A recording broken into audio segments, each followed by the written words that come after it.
Welcome to the Future Media Podcast. I'm Ricky Sutton. And I'm Alan Chappell. And this podcast goes deep into the collision of big tech and the future of the world.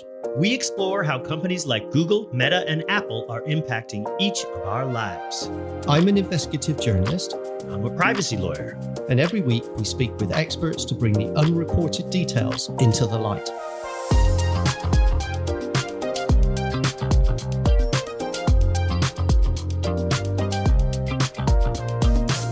Hi, and welcome back to the Future Media Podcast. Hello, Alan. How are you? Hey, Ricky. I'm doing great. How you doing? Hey, I'm really good. I've had a really interesting week this week. We've got school holidays, but at the same time, I've got big publisher groups all over the world ringing up and asking what they ought to do about this Google thing that's happening in the world. I don't know. Well, who are you getting calls from? Oh, I'm getting calls from everybody. I think the marketplace is recognizing that we are heading into a pretty significant period of chaos. And so people are trying to figure out what their plans are. Which one's scariest, do you think? Chaos or change? Or are they interchangeable? Which one do you think the industry's seeing?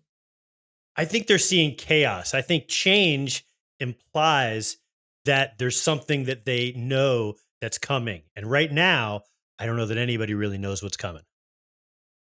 I quite like, you've heard me say this before. I actually like chaos because if you're working in a monopolistic market, then chaos has to be better than the status quo because you have zero chance of win in a monopoly, but you have some chance to compete for change in chaos. So I actually like chaos. I've been having the exact same conversations with my publisher connections.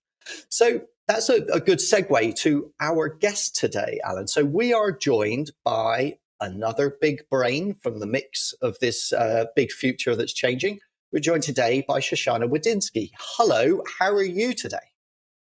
Hey, Ricky, I'm doing great. Thanks for having me on. I did warn you, though, before we hopped on this call that I'm getting over a little bit of an injury, so I might be a little bit loopy today. Well, that's a good time to do an interview, I find. So let's do that. So let me set you up, Shoshana, and give people a bit of an oversight as to who you are. So I'm fascinated by you. When I first came across you on LinkedIn, I had this massive question in my head. You had a reporter, an investigative reporter, and you've worked at, among other places, you worked at News Corp's Market Watch as an investigative reporter. You've worked at Adweek. Okay, so you're an investigative reporter. You've worked at Gizmodo. You've worked at some of the most interesting kind of journalism titles focused on this space. But then suddenly out of the blue, you've gone to the Federal Trade Commission. Now, that is not a typical journey for a journalist. And so I'm fascinated to hear a little bit from you as somebody that's been inside both sides of the industry. I mean, how does an investigative reporter get from those papers to helping the Federal Trade Commission understand the industry? And what was your role there? Sure. So really quickly, my role at the FTC, the Federal Trade Commission, I was on a branch called the Office of Technology that reported right up to the chair. And our job was to consult on cases involving platforms, web publishers, major tech companies. Our job was to sort of advise on mergers, cases where they were potentially invading consumer privacy, and anything in between. We were also in charge of meeting with groups like Mozilla and the Electronic Frontier Foundation, and sort of doing outreach on that front. We actually all just got me and the members of my team just got a little plaque in the mail this week honoring us for doing public outreach. So how did I end up there? Well, what's really funny is our team had quite a few journalists. There is this outlet called The Markup. I'm not sure if you've heard of it. It's also an investigative tech outlet. Before I ended up at the FTC, I noticed that several members of that outlet had ended up there previously. So I reached out to them. There was I think 3 from there and 1 from ProPublica. So again, fantastic outlets doing great investigative tech work. So I reached out to them and I was like, hey, what are you guys doing at the Federal Trade Commission exactly? They sort of walked me through it exactly as I did now. And I asked them, I'm like, that sounds fantastic. Like, they clearly, never before had I heard of an office at a federal regulator recognizing the importance of technologists and technologists who can communicate with the public, as journalists do specifically. So I asked them, I'm like, are they still hiring? Because journalism jobs can be kind of scant these days. So I applied. A few months later, I was sitting in Washington, D.C. with the rest of my team, and it was fantastic. And that team, by the way, is still around. There's, I think, one or two journalists still there, but it has shrunk significantly since the new administration has taken over. RIP. Interesting. Alan, in your this reminds me of something that the head of the DOJ, Jonathan Cantor, said in your recent podcast with him, that he seemed very proud in his podcast with you about the fact he brought in industry experts and real world people in this space rather than just listening to economists. Yeah, I think, that was one of the points that he made, that how important it was to really understand the marketplace, because that's the game that big tech is playing. They're going to go in there and they're going to say, oh, no, no, no, no, there's no way you can break up Chrome. It'll just break the internet, or some kind of claim like that. And so it's really important to bring in, like, Matt Prohaska, I think, was one of them. But there's a whole bunch of folks who were really helpful to Jonathan and the whole team's efforts, and just understanding all of the complexities in the marketplace. What's so funny, sort of on that note, I'm sorry for interrupting. So like the FTC, a lot of these branches of the government do have entire divisions of economists, like you said, who kind of who have helped out with these issues previously. But I believe it was Lena and who used to be the FTC's chair, and whoever was running the CFPB under the past administration, that really led the sister agencies. And those two kind of really led the charge in realizing, hey, we might need more tech savvy folks on staff because economics can only get us so far. And I remember, I think once every other month, we would have a big get together with like us, the DOJ, the CFPB, just whichever agencies were around. All of our technologists would like get together and sort of have a group huddle about like what resources we need, where we can learn from each other, et cetera, et cetera. And I do remember early on the DOJ being a little bit under-resourced in that regard, and they were definitely very keen on staffing up. So it's really heartening to hear that like they were successful on that front, because they were in all ways. So I'm really pleased to hear in that narrative that we've got a situation where, first of all, our regulatory agencies are working collaboratively rather than against each other, because I don't think that's always been the case. So there are some. We didn't always collaborate. This was just one case where we realized we would be stronger together.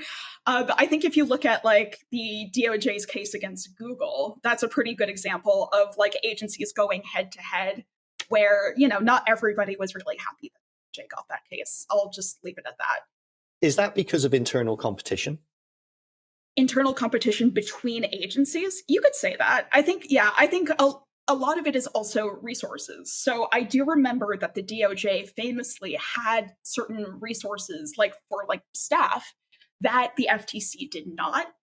And which is why it was kind of funny when they originally, we had this big meeting with like all of these different agencies, and we had about 13 technologists. I joined about a year ago before Elon Musk laid me off.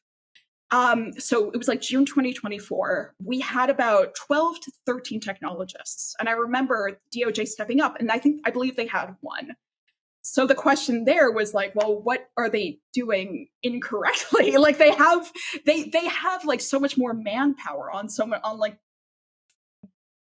from like my understanding, they had so much more manpower to pursue so many cases that we would not be able to, because we were hamstrung as it was. So when they said, we want to know how to recruit technologists, I was kind of dumbfounded. I'm just like, it's not that hard. See, I remember a time about 10, 12 years ago, the FTC had brought in a guy named Chris Segoyan, who now is working for the senator out in the Pacific Northwest. And but it was funny, like he was it. Like he was the FTC's technology. And really bright guy. This is not a knock on him. It's just, but it was, and then you'd had situations where like he couldn't be in the room with companies they were investigating. So like there'd be a discussion within the FTC folks, they'd be talking to company XYZ, learning, and then excuse me for a minute, and then they go into the office with Chris, and they'd be talking to him and trying to get like the real deal of how stuff works. So it's good to Yes. hear that they've come a long way. Right. And like to us to a certain extent, like we have under the new administration, I'll just say we have gone backwards a little bit, because I will say that the new guard, the current CTO of the FTC, doesn't really see the I'll just say that he doesn't really see the value of this team, nor does the chair as much as Lena did, because Lena was the one who originally like came up with the idea of having a dedicated office of technology instead of having kind of sporadic technologists on different teams. And we would work and to your point, Alan, we would work with some of those technologists like all the time. I'm still in touch with some of them. But the idea of having a dedicated technological team is something that really emerged in the last administration. And I believe, I mean, I don't want to speak out of school, I believe part of it was because of Lena Khan's sort of vendetta against companies like Amazon. And she realized, oh, dang, like the ad markets here, like, again, economists can only get us so far. We need to have folks that understand digital ad markets, like to the T. So to that point, there were several folks on our team that were like ad tech sort of focused, and I was one of them. Amazing. And thank you for your work, because I do think it's very important to get real world perspectives into the middle of this quagmire, okay? Because what we're trying to unravel here, worldwide, is a fairly complex network of intersecting monopolies that create a grand monopoly that are different in each country, with different jurisdictions, with different regulators.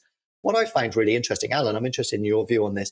What I find really interesting was that for 25 years, the view of regulators had largely been leave it to the markets to figure themselves out. Eventually this will sort itself out. We'll guide, but we're not really going to interfere. But then you suddenly have these two howitzers land in the regulatory environment in effectively Lena Khan, who I always imagine in my mind's eye, her turning up with a baseball bat, which basically says, look, I'm a big hitter. I don't like this. I'm going to smash it to pieces like a piñata, and we'll see what happens.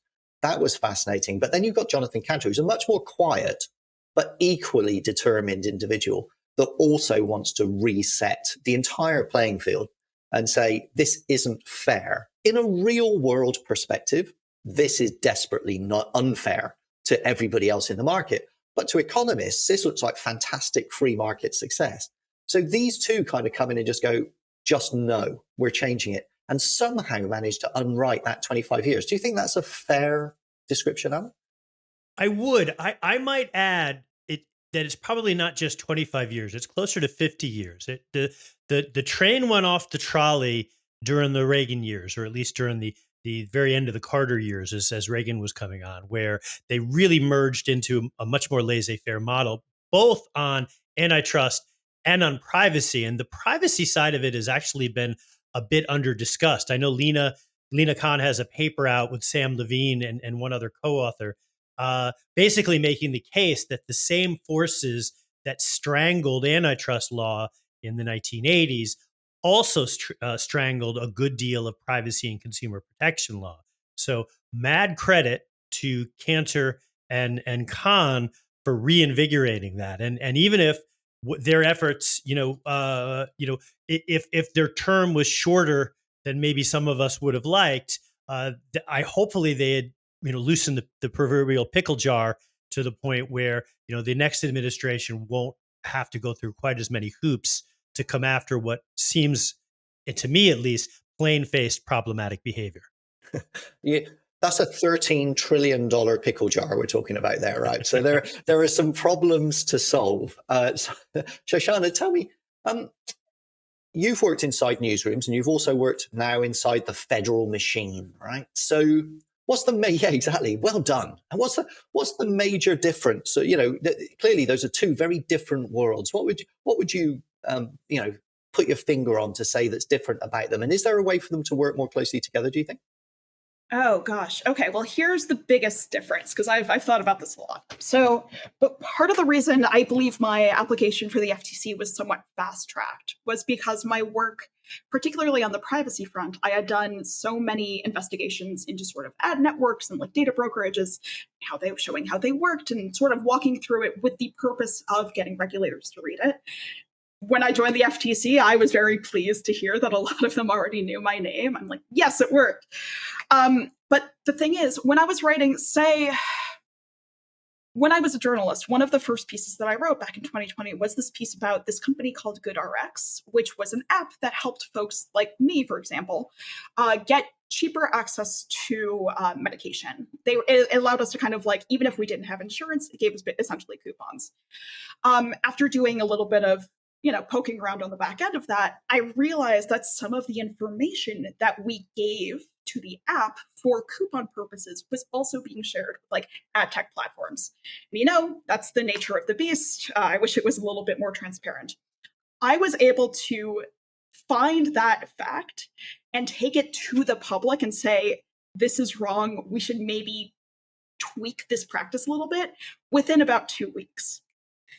For the FTC, the FTC actually ended up putting out a case against them, arguing that it was that they were deceiving consumers with this sort of practice. But I believe it took them about like 2 to 3 years in order to get that like pen to paper. And similarly, when I was at the FTC, there were quite a few cases that were put out about shady sort of privacy and ad tech practices. I'm thinking about the case against Mobile in particular, where they were kind of siphoning data they were accused of siphoning data from the bid stream in a way that went against like publisher norms. I'm thinking about like the Mobile case, where that was a clear kind of when we found them violating their contract, they were deceiving consumers in XYZ way by siphoning their data. Very clear cut. When that news went public, I got so many messages from like old editors and old folks I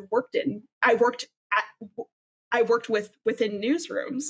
They were saying, congratulations, like, wow, you must have had like been like a huge help to this case. And I was like, actually, this case has been solved like for months. We were just jumping through the red tape to get it published. So I'm thinking like back when I was in a newsroom, you see something, you say something, it's out there. In the government, you see something, you pitch that something to several like layers of bureaucracy. If they agree it's worth pursuing, then you have several years of investigative processes. And then maybe you end up saying something after those like 2 to 3 years. So it was just like you have to appreciate legal like due process for keeping. Hang on, let me rephrase this. You have to appreciate due process for like keeping the reins on somewhat, as far as the government goes. But it would be nice if we could, expedite some things a little bit. I do remember there was one 6B study that I worked on. It was about personalized pricing. And while I was working on it, from me joining the FTC to us getting an interim report out, it took about 6 months. And that was impossibly fast. That was like, to a certain degree, that was us staying up, pulling all-nighters, working around the clock just to get that done. So the idea that something can take 6 months and still be like an around-the-clock effort you don't have that in newsrooms, I don't think. Just to provide a bit of context, you're referring to a 6B report. That's where the FTC has the power to conduct an evaluation of the marketplace, Yes. so as to ascertain whether the marketplace is operating properly, at least as far as consumer protection or competition is concerned. Similar to like the UK Competition and Markets Authority does all these research studies on the market. It's an exploratory study, is essentially what it is. So as an investigative reporter, I think that I actually think that feels about right. I would hope that a large federal investigator would spend significant amounts of time, really take their time, because this is going to be put under, pretty serious focus in a court of law by some very, very smart lawyers who are being paid an awful lot of money to get rid of it as fast as possible. So you need to be pretty good. I've like you, I've worked in investigations for a long time, and my process was always, this is something really bad. I'm going to fearlessly go after it. I'm going to find all the evidence. I'm going to find myself a whistleblower. I'm going to get all of the paperwork that proves it's true. And then I'm going to publish it to 10 million people, and we're going to see what happens. And then you go to bed that night and you sweat all night thinking, tomorrow morning, there's going to be an extremely unpleasant email in my inbox and my lawyer's inbox and my editor's inbox. And it's going to say something a lot like, this guy needs to be fired. You've got it hopelessly wrong.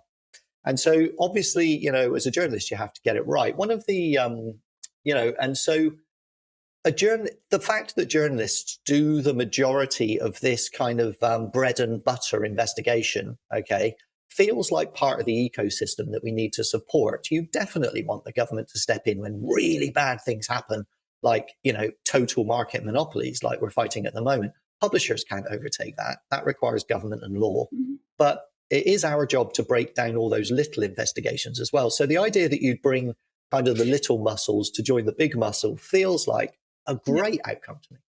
Oh my gosh, yeah, that was something, I'm not going to lie, when I was a reporter, Ricky, I don't know if you've ever felt this, but I had definitely been kept awake at night wondering if I got like the crux of my story, like the thesis, wondering if I gotten it right at all, or if I was just kind of like chasing something down a rabbit hole that didn't really exist. The good news is that when you work in government, that doesn't really happen because you have so many people confirming that what you're looking for is an issue. Like the purpose of the FTC is to look into issues that impact either competition or consumer protection. What's tricky though is sometimes you go into a case assuming that like a company might be harming consumers one way or a certain type of harm might be happening, and you find different harms entirely. Going back to that 6B study, that exploratory study into personalized pricing that I mentioned, we were looking into companies that were using specific types of consumer data, like somebody's like age, gender, hair color, to personalize prices on certain platforms. And while we didn't find that, we did find them using that sort of data to, say, alter the sorts of search results that they were seeing, to change the order of different products so that more expensive items might be seen first and less expensive items might be seen on another page. So when that sort of thing happens, when you go into a case where you allege that a certain harm is happening and you find like a different kind of harm, that to me is still a win. Folks inside the FTC didn't always see it that way, but to me, I'm like, harm is harm. And I can understand why they might have felt kind of iffy about that, because as far as the law is concerned, if you say something is happening, you have to be really, really sure of that. But that's kind of the benefit of being able to do exploratory studies and have folks like me on the team. Can I just nerd out a little bit here as a fellow investigative reporter? So the resources you have as an investigative reporter are basically not much. No, exactly. It is your time, your mission, a great source somewhere.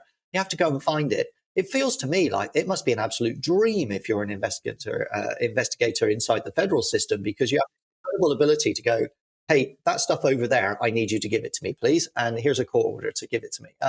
So the old subpoena must be a fantastic tool in your armory. Did you find it like that? What's so funny is that, okay, so historically, part of the reason that the OT, the Office of Technology, was formed at the FTC was because companies like, say, your Googles, your Metas, your Amazons were starting to hand back documentation that was far too technical for folks on the legal side to understand. They could bring in economists and technologists every so often, but they needed a dedicated team. And when we joined, what we realized was that often the questions being asked in these subpoenas were so broad that the kind of technical know-how that was passed back in these subpoenas barely applied to the investigation we were working on at all. So what happened over time was that, technologists went from being sort of like a consolatory role, sort of after the fact, into being part of the process of like writing like a civil investigative demand, like writing, here's what we want from companies, here's what we ask them, here's what we don't ask them. And that, to me, like the biggest sort of boon that my team had at the FTC was that we were the ones that helped ensure that you weren't buried in legal fees when you were suing a tech company, because you had to worry about things like the Paperwork Reduction Act and all that jazz. So yeah, our job was to take, I'm thinking about, like, you ever play skee ball? I don't know if you have that in, yeah. I'm thinking about Coney Island, man. Literally that. So I'm thinking you want to get the ball in the middle of the game. You don't want it like hitting sort of like the edges. So our job was to make lawyers better at skee ball, essentially. Let me jump in on that, because I think there's something really important in that for this particular media audience, right? So one of the real challenges is exactly what you've just described. We have a media industry that is incredibly adept at what it does and has done it really, really well for the best part of 50 years. And then we have technology that completely blindsides them. So back in the early 2000s, when I was running digital at News Corp in London, I used to say to the editors, look, it's a bit like War of the Worlds, okay? These aliens have arrived with these incredible weapons, and you cannot understand for the life of you what it is they're doing and how they're beating you, right? Because they're doing something you've never seen before, okay? And you've just totally outgunned. But what we need to do as an industry is we need to get up to scale with their technology fast, because if we don't, they're going to continue to run rings around us, and then we're going to lose. And the publishing industry chose truth and brand. Those are the things that we're going to be right on and we'll win. But the problem was those were conventional weapons in a war against aliens. And you could say it as often as you wanted, but it wasn't actually going to work when somebody from Google turned up with a 780-page technical document that explained why it was going to be okay. And they just didn't know how to handle that and ignored it. And I actually think the industry is very culpable there for deciding not to listen to industry experts like you and like me and people that actually did know what that stuff meant. And I'll give you a recent example, actually, because this actually came up in my inbox yesterday.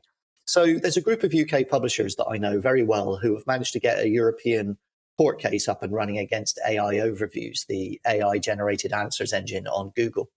Now, it's actually 652 days today, not that I'm counting, that I revealed the patent, okay, that came from. So Google wrote a patent and published it, and I've got trackers on all that stuff. And the patent was about, we're going to build this, I'm paraphrasing a very, very technical document, but it basically said, we're going to use our data on our audiences and the data that we have on the common crawl from the internet to answer questions automatically and reduce the links back. And we'll only share links back to the sources in rare and exceptional circumstances.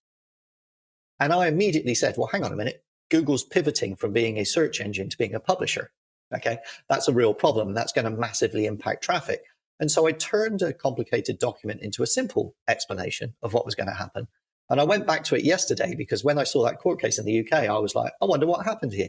I went back to it and the lawyers running that case came back to me and said, oh, we actually used that article to help us understand some of this technical documentation. And I was thrilled by that because that means that what we're doing is the right thing. Okay. But it does feel that your responsibility has been to help the federal agencies understand the real world life of the publishers, but there's still work for us to do to teach the publishers what the regulators are deciding, right?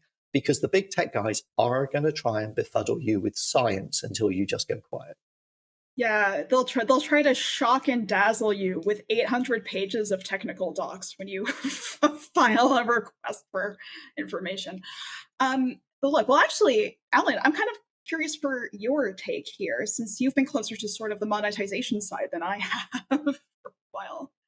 Yeah, I mean, I think, there's all kinds of reports of Google hiring people to call, well, publishers or call folks the advertising side, but they're really pushing PMAX and creating all kinds of fear, uncertainty, and doubt. And your agency doesn't know what they're doing. or they're not really in your interest. And so it's really difficult to compete against that because it's sort of hard to point to. It's all this stuff that's sort of out there in the ether to the point where it's almost tangible, but it's hard to point to unless you start getting your agency to, I don't know, record their calls or something. And that's not usually, it's rather frowned upon here in privacy and legal circles. Do you think that there's going to be another round of regulations, either of you? Do you think that this is now at its end, or do you think that this is a process, that there's a ball that's now rolling? Oh, it's a ball that's rolling. The problem though is it takes so long for the ball to get down the proverbial court, that like what we really should be doing is starting to plan for the DOJ's next suit against Google to address the things that this one either didn't, or the things that this one, didn't get right. And one of the things you and I point to a bunch, Ricky, is the whole divestment of Chrome. Like if they don't divest Chrome, there's almost no point to this, at least on the search side. And yet that's probably a 50-50 proposition right now. So we'll see how that shakes out. But the problem with what I'm suggesting is like these agencies are resource dependent, and you don't have dozens of extra lawyers just hanging out doing nothing that can start on the investigative process that it would be required. So I'm just hoping that things have been loosened to the point where the next one will at least start without too many political headwinds. Yeah, to Alan's point, I definitely don't think that this is the end. I definitely think we should be looking abroad for sorts of clues about what we can do here. I know you mentioned what's going on in the UK. I know that UK publishing groups have been really adamant about their case against Google. Here in the US, at least as far as federal regulators are concerned, and Ricky, I think we mentioned this before we hopped on the call, they kind of see the problems of platforms and publishers as being separate. Like, will the Google ad tech case end up being good for publishers? Potentially, but that's kind of incidental to what the DOJ was trying to do. If we want to sort of help publishers here in the US from a federal level, I think part of that, like part of the gap that we currently have is telling people, hey, online advertising impacts content creators, advertisers, and publishers all the same. It's not just one or the other. One of the things that big tech has done a really effective job at is separating publishers from the ad tech community. And so like, how many arguments have I had through Twitter with Jason Kent? And like Jason can say whatever he wants about me. I can say whatever I want about Jason. He's a really bright guy. But if you really think about it, the Venn diagram of our interests have a lot more overlap than would be suggested by the amount of arguing we've done via Twitter over the last decade. There's nothing wrong with arguing as long as you end up in a better place afterwards, right? It can be creative arguing, right? And that's a good thing. I do think, though, that, I was asked by a very, very large industry group last week in a kind of friendly chat about, what do you think's gone wrong, Ricky? What do we need to recover? And you have to, when things get this complicated, you need to break it down to the simplest kind of North Star as you can, right? And so for me, there are three things that you need if you want to be successful in journalism, commercially and editorially. So the first thing is you have to control search or discovery of your content. If you don't have some sort of control over the discovery of your content, then no one ever is going to find it. Somebody else decides what you see and what you don't. And Google's done a great job of owning that, and it's sent the traffic where it chooses, and increasingly that's its owned and operated properties. And so AI overviews is a classic case of that, okay? And publishers get less and less traffic, which means they get less and less money, right? So that's number one. You have to have some sort of control over discovery. Then it's the distribution. All right, great. So now someone has found my article, okay? But Google's going to decide where it gets read and what data's in it because they own Chrome and they own mobile, they own Android, and they own the browser, and they own the search on Apple. They own all of it. And so how it's distributed is a question. And now I've got AI as well. So is my content going to need to be audio and visual? And is it going to need to be in multiple languages? And so all of this changes as well. So you have to have some control over distribution. And then there's monetization, which we've had a whole ad tech trial on. Okay, you have to be able to control where that goes. And at the moment, that's really decided again by Google, because its ad server decides where the ad goes, and AdX decides which ad goes where and what price it is and everything else. And so if you don't control discovery, distribution, and monetization, you're a widget creator, not a journalism business. You create a widget that you hope gets monetized. You're just a tiny link in the chain. And so we need to take those three things back. And so when I'm being asked by these industry groups, what do we need to do? I say those three things. Yeah. But those are massive. And so it really kind of sits on all of us to try and find a way to get the industry to collaborate collectively. So I've got a question for you, Shoshana. So, yeah, here you go. It's a good one. So you, in your journalism days, when you were on my side of the fence, you investigated these same platforms as a reporter, as you've discussed earlier. You must have had a view of them at the time, but now you've also been inside government. Has your view of those platforms changed now you've had a perspective of them from the government side? Has your personal view changed on them? No. What's funny is that, in journalism, particularly tech journalism, a lot of reporting kind of, especially now, relies on ideology and seeing companies as good or evil. But from my point of view, I see companies as trying to make money, and that fact being neither good nor evil. It's just the way companies operate. So when I joined the government, like government forces, and I saw them doing maybe not so consumer friendly things to monetize, I saw that as sort of a neutral fact. It wasn't really my job to bestow the label of good or evil onto it. It was the job of our legal team. So I have to say, no, I'm completely neutral, always have been. What about you, Alan? How's your perspective on platforms changed? Probably in, let's set a timeline to it. In the Khan Cantor era, has your kind of perspective changed? We've had a bit more insight under the covers, perhaps. No, I wouldn't say that the point of demarcation would be the beginning of the Khan Cantor era.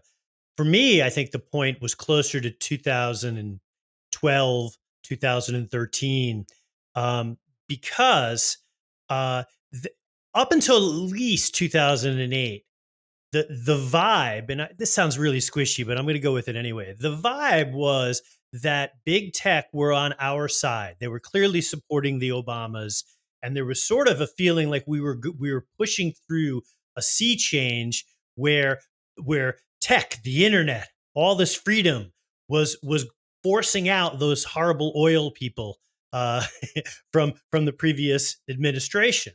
And so I felt like we were walking arm in arm. And at some point, 11, 12, the interest of big tech and then the rest of the digital media community began to really diverge. And so for me, the Khan Cantor phenomenon has been a little closer to finally than something to change my mind. So you think it's more of a symptom and not the cause? How so? You're saying that like somebody like Khan or Cantor taking office is more like symptomatic of general feelings of. Yes. No, they were the solution to the problem that I had seen start to emerge, probably 2010 or 11. I mean, I remember going down to the FTC and talking to commissioners and saying, listen, here's the chessboard. This is what's happening. And you would get kind of a, oh dear, but that was it. And look, I'm just one guy, and my ability to move mountains is different than, a lobbying team of hundreds of people. But I figured, well, I'll at least make sure that my perspective has been offered a number of times there. And so, yeah, the Khan Cantor thing was the long-awaited, antiviral medication to a virus that had been growing and developing for a long time. Here's a funny thing. Isn't it important, the work that we do as three individuals, right? There's three of us talking here about things that move entire markets. And, I know we're only three people, but it's being talked about, and we've got the courage to step up and talk about it. Share a funny story with you, Shoshana. My experience with regulators hasn't been quite as positive as yours. So at the very beginning of all of this, the Australian ACCC, the Competition Commission here, had its own Lena Khan, its own Jonathan Cantor, and a guy called Rod Sims, and he was absolutely fearlessly going to take big tech down, right? And he gave an interview on the public service broadcaster here, and the interviewer asked a really long and detailed and convoluted question because she was too embarrassed to ask the real question, which was, are you going to win? And this question went on for ages and ages and ages and ages. And then when she eventually finished the question, trying to wrap it up in gentle words, Rod Sims just looked straight down the camera and just went, I don't anticipate losing. Like, that was it. That was all he said. And it was like, oh, okay. Great answer. Yeah, right. It was like, okay, this guy really means it. So I immediately, when I left my my last job, when I left my AI business, I immediately went to the ACCC and said, I would like to offer up my time to help you, right? I'll do it voluntarily if need be. I'll take a job if you need, I don't really mind. I want to be a part of this movement for change. I have an insight from all sides. And their response was, there's a page on our website for that, to apply for a job. And I was like, no, I want to talk to someone. Well, we don't talk to people. And I was like, well, I'm a journalist. And they were like, well, we definitely don't talk to you. And so it was very, very hard to get through, if you like, that kind of regulatory framework that said, we're just not interested in you, thanks. So I'm thrilled that you've managed to get through. And Alan, when you say you popped down to the FTC and they spoke to you, mate, congratulations, you're one ahead of me. Maybe I might just jump on a bus today and pop in and see if they'll talk to me if I turn up on their doorstep. You got to come to the US, man. Apparently, where it's at. Although I wouldn't be as hopeful in the current administration. So can I ask you this then? What do you think happens next? So I'm going to ask both of you for a prediction. So we've got the DOJ, okay, has brought the case against Google, and FTC. So actually, do you want to, Alan, maybe you just explain the difference between the DOJ and the FTC so it's just really clear. Well, yeah, I think the DOJ is a law enforcement agency. They are there to enforce the law. No, but the FTC is a consumer protection regulator. And so they tend to see the world a little bit different. Now, it turns out that a part of the FTC's remit includes antitrust, competition law. So there is some overlap with the role of the DOJ and the role of the FTC. But they're very different orgs with, I think, very different histories. Although I'm somewhat sympathetic to Khan and Levine's synopsis that the consumer protection side was just as beaten down over the last 50 years as the antitrust side. Yeah. And so predictions, right? So the DOJ brought the case against Google and was successful. 1, 2, 3, once, twice, 3 times a monopolist. Yeah. Well done, DOJ. So, well fought, well argued. I think we've all talked about just how impressed we were by the depth and the detail and the accuracy of that investigation. I think they did a fantastic job. But that's only one of a whole slew of big tech legal cases that are coming down the pipeline. Okay, so the Meta antitrust case was brought by the FTC, not brought by the DOJ, and we're waiting for a verdict on that one. But then just down the road, we've got, in the next 12 months, I don't think we've got an exact date yet, we've got the Apple antitrust trial on privacy coming. Really, you really need a scorecard to keep track of everything. Oh, wait, well, you need a newsletter, Alan. That's what you need. Fair enough.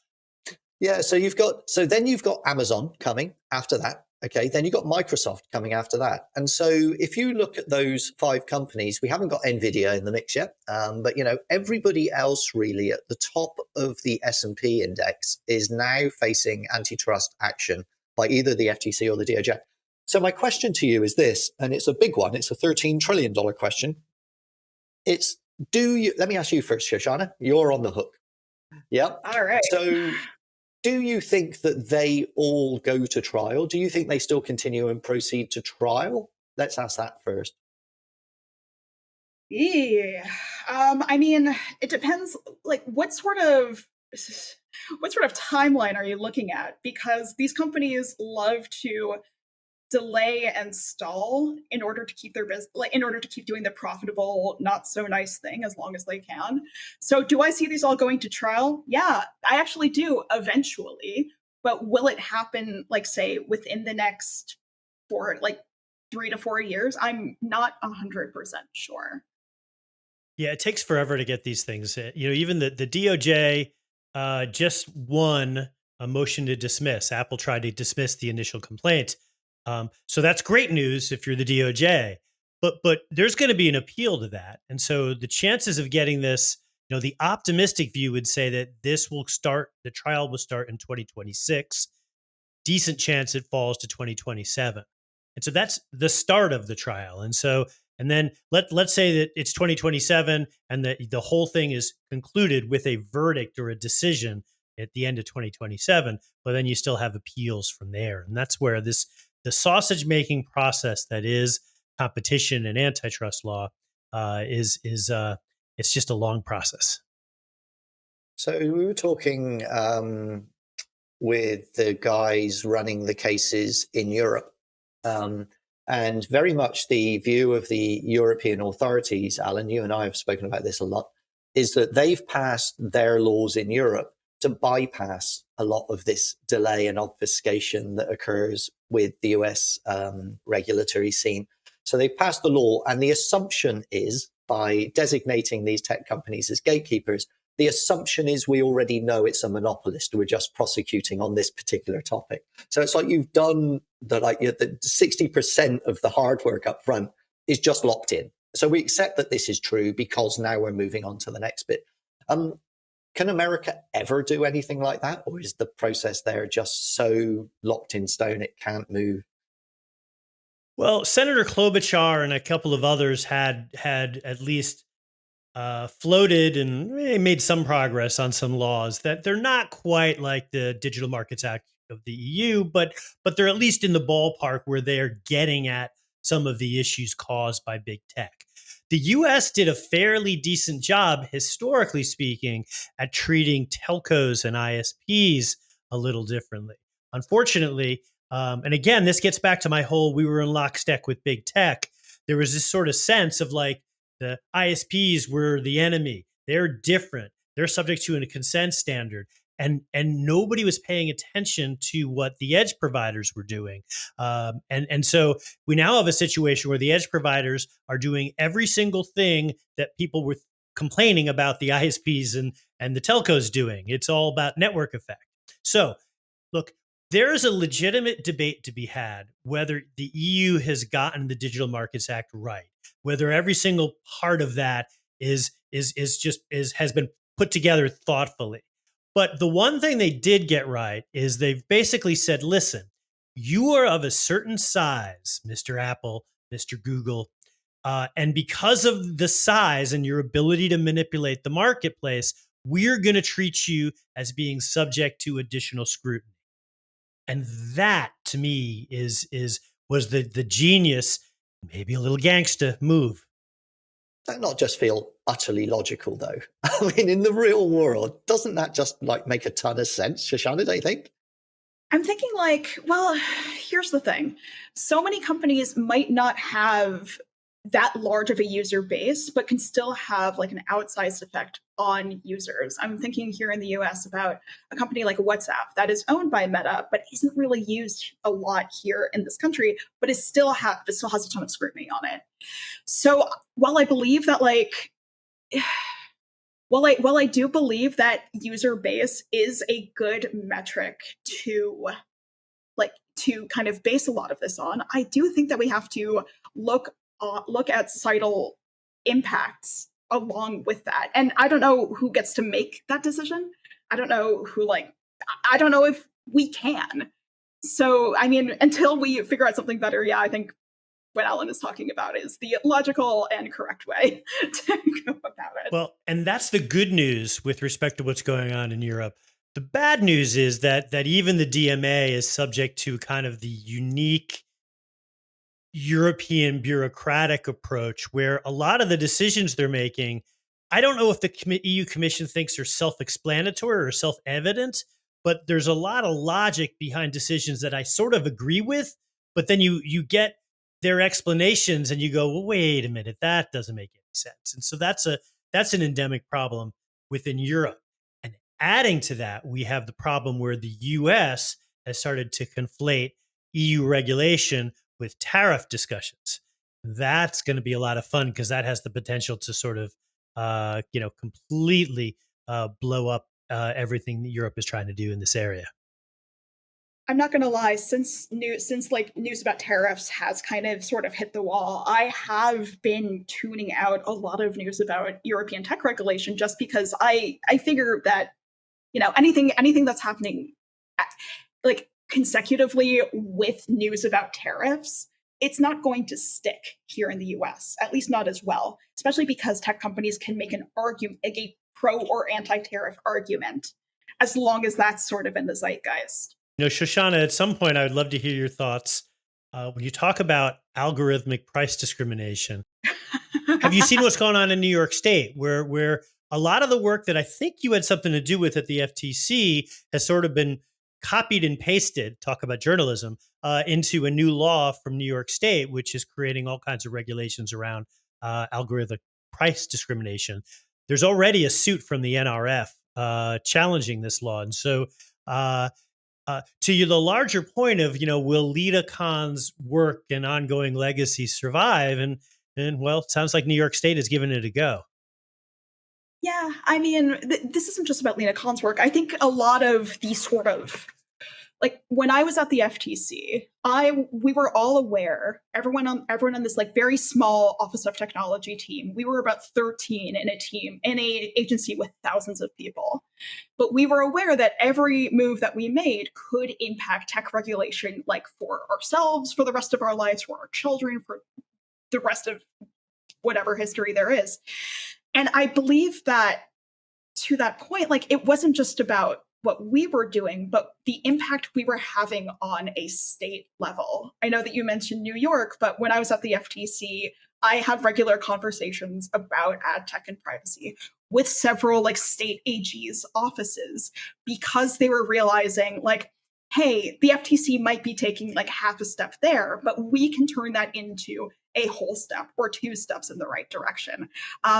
Especially working for a federal regulator, I now know that this country relies on the bravery of states almost as much, if not more so. So, yeah, I definitely wasn't expecting my impact to happen on the state level, but maybe I should have.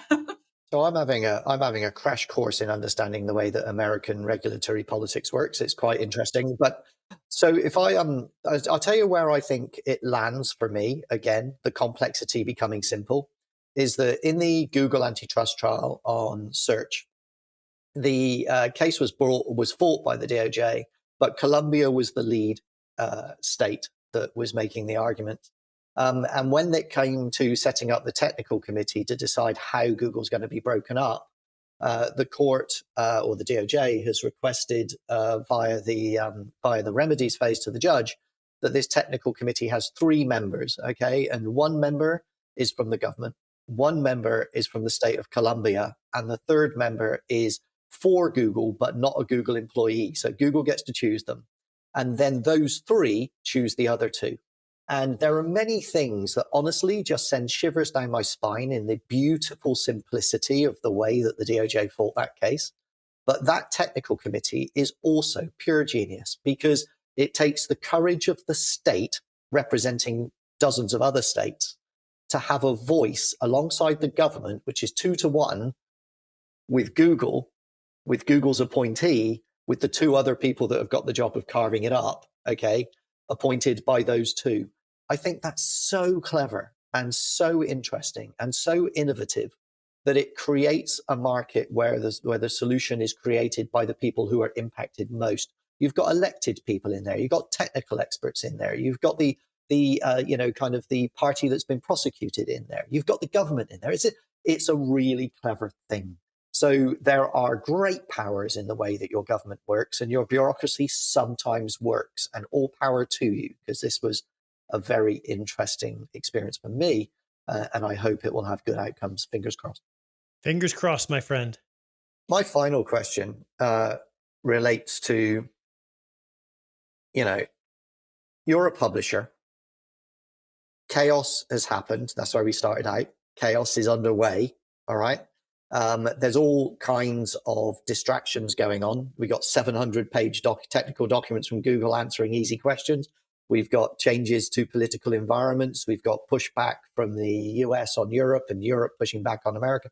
There's a lot of lots of moving parts here. Okay, what I call the tectonic shifts, TECH, tectonic shifts. We've got all of these pieces moving. Is this going to get resolved in time for the publishing industry, which has 4 or 5 years left, gasping for air? Is it going to get done in time, do you think? Alan, do you want to go first? I don't know. I go back and forth to being somewhat optimistic to completely despondent, because I do think some of this is going to take several years to shake out, and it does not. The image of Krypton comes to mind, where a lot of the leaders within the publishing industry know that the asteroid is coming. They know it's going to kill them, and yet they aren't taking really any steps, and are maybe waiting until the 11th hour to do so. And I think that may ultimately be their undoing. Shoshana? Yeah, I hate to say that I'm kind of in lockstep with Alan here. Although what I will say, if for journalists or folks that want to get into like creating media, the future is kind of bright, because like the way that publishing is being done is changing. A lot of folks are creating like independent newsletters or newspapers that are like pay per article or pay per month. I know that a lot of folks, like for example, somebody from my journalism school became like a content creator on TikTok, and that's sort of how they're getting monetized. So the shape of what journalism is changing. I'm just not sure if publishers are going to be publishers broadly are going to be a part of that conversation as it moves forward. We were laughing, weren't we, just before we came on air, that you just bought a book and it was the first book you bought in 10 years or something. And I was very similar. I mean, look, I do most of my news consumption now, my information consumption, on Substack. And I do concur that there is going to be an adaptation from mass media to masses of media. I think that's very interesting. I just want journalism to survive. I just want the ability for us to do good work that has genuine benefits for consumers, that enables us to pay our way. And, this newsletter, this podcast, all of this is a part of that conversation. So I thank you both for your contribution. Let's keep fighting the good fight. Hail chaos. That's what I say. Let's get into it. I love it. Alan, any final words? No, this has been a fantastic discussion. All right. Thanks, everyone. I've really enjoyed it. Shoshana, keep up your good work. Thank you. All power to you. Thank you, Ricky. I'll do my best. Thanks, Shoshana. Thanks for tuning in. The Future Media Podcast is a production of Future Media and Ricky Sutton.